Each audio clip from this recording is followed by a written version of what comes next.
When it comes to clutter, you're often going to see the major culprits. The closet that spills out every time you reach in to grab your jacket, or maybe the unusable kitchen counter because of the mess and paper pileup. But once you tackle that clutter, often people find themselves with a brand new problem, which is hidden clutter. So today we're going to tackle just that. And before you think, oh, hidden clutter, well, that's obvious. I just need to open up a drawer and maybe look for some stuff I can't see. Yes, we're going to be talking about that, but I'm also, in true Katie fashion, going to take it a next level deeper. So make sure to stick around because the second type of hidden clutter I'm going to be sharing is gonna be pretty surprising. Hey, I'm Katie Wells, declutter expert and host of the Maximize Minimalist podcast, and I'm so happy you're here on my channel today because one of my favorite things in the world is helping families just like yours declutter their lives and simplify their homes. All right, so let's dive into the obvious hidden clutter, right? The clutter that's lurking inside drawers, behind closets, or maybe even behind doors, inside rooms that you haven't opened in weeks or months. You might not see this type of clutter, but it is impacting you on a day-to-day basis. And honestly, it's less about the space and more just about peace of mind. This actually reminds me of my student, Kim, who joined my coaching program because she, like many people, actually had an entire room in her house that was filled with hidden clutter. And for her, it was her guest bedroom. And you would not believe the transformation. I'm going to show you in just a second. But here is her starting point. This is exactly why she hired me as a coach. This room became so overwhelming because anytime a guest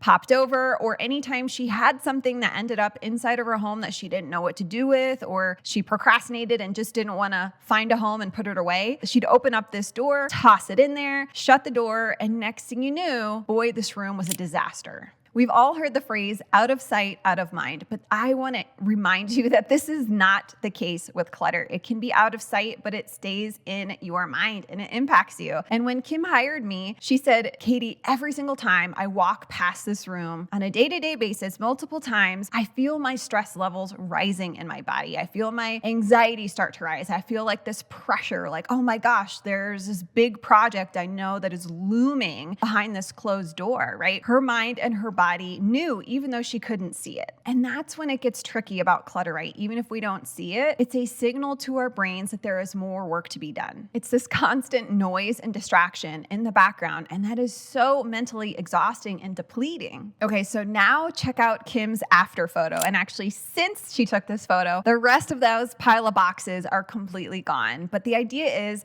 not only did she completely reclaim her guest bedroom and it's functional and spacious and it's clutter-free, but again, even more importantly, Kim's stress levels are way down. Her anxiety is way down. She has way more time and energy that she can devote to her family and things she actually cares about because she's not constantly stressed and distracted by the clutter in this space. So today or this week, I want to encourage you to tackle some hidden clutter in your home. Now, if you have a doom room like Kim and you're overwhelmed and don't know where to start, like anything, begin by choosing your starting zone to tackle that hidden clutter. And I really encourage you to start small, as always, with any type of clutter, whether we're talking about hidden clutter or other types of clutter. So set a timer for 5 to 10 minutes. Even if you have an entire room like Kim did, listen, this took her about 6 weeks of 10, 15, 20 minutes, maybe anywhere in between there, 5 days a week, right? It wasn't all in one weekend. She didn't have to take time off work. She still led a really busy life, working full time and raising 2 kids, okay? So make it work for your schedule and do it in small spurts. I think another advantage of doing decluttering in small spurts, by the way, is that we're more ruthless when we're only decluttering for 10 minutes. Most people, after about 25 to 30 minutes, hit a lot of decision fatigue. It is exhausting making decision after decision, and that's what decluttering is. And not that you can't do longer spurts, but I do find that a lot of people just tend to hang on to too much. Procrastination kicks in, overwhelm kicks in right around that 30-minute mark. So there are so many advantages to doing small spurts. And I promise when you have some of this hidden clutter out of your house, you will thank me. Now we're going to talk about that second type of hidden clutter. And this one's interesting because this is actually hidden clutter that we can see. And if you're confused, stay with me. It's hidden in the sense that we often struggle to see it for what it really is: clutter. This could be items you hang on to out of guilt. Maybe that scarf your friend gave you but you never wear, or that pair of running shoes you bought with the best of intentions, hoping to run this year, but you haven't run. Or what I call aspirational clutter. These are items that you hope to use one day in the future. Things like maybe craft supplies or baking accessories. If you got into baking in 2020, like I feel like millions of people did, a lot of those baking accessories in homes are collecting dust, right? Because our lifestyle shifted since being home all the time. So start thinking about these types of items that you hope to use in the future, but you're actually not using. And here's where someone usually asks me, well, Katie, how do I know if something is clutter or not? And my response is always, you have to have a very clear, defined definition for what clutter means to you. Just like minimalism can mean different things to different people, I found after being a declutter coach for many years, same goes with clutter. So I want to share some examples with you, and I want you to pick one that resonates, use what I share, or modify it to make it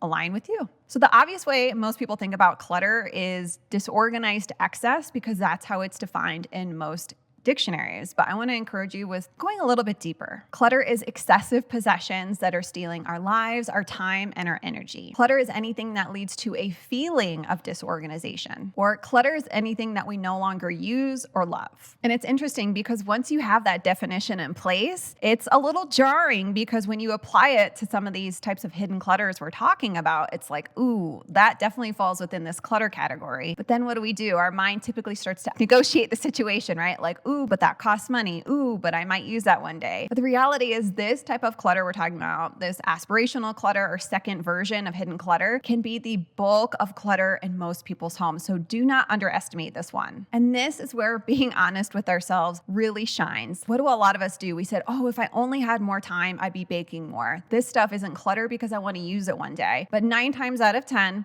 this is not the reality. So I would ask yourself, if I had 1 extra hour each day, would I spend it baking? Would I spend it running? Would I spend it doing arts and crafts in my arts and crafts room, or busting the stuff out of my closet that's cluttering up my closet? This is all about being honest with yourself. And this is where a lot of us struggle. And obviously there's not 25 hours in a day, but I think that can help you realize that, listen, you have 24 hours a day. If it were a priority right now, and if it were that meaningful to you, you would be using these things. Giving yourself a boundary, like a time limit, also is so fruitful here. So if you're tackling inside your kitchen cabinet and handling that baking hidden clutter, or you're in your arts and crafts room, you could say something like, if I haven't used this item in the next 2 months, I'm going to let it go. And you have to be firm with yourself. So getting rid of all of these types of hidden clutters can be a really incredible way to feel more refreshed in your home, and not only create that physical space, but that mental space we so desperately need. And I actually have tons more ideas coming your way in my free masterclass called How to Reclaim Your Home in 3 Easy Steps, which is now available on demand.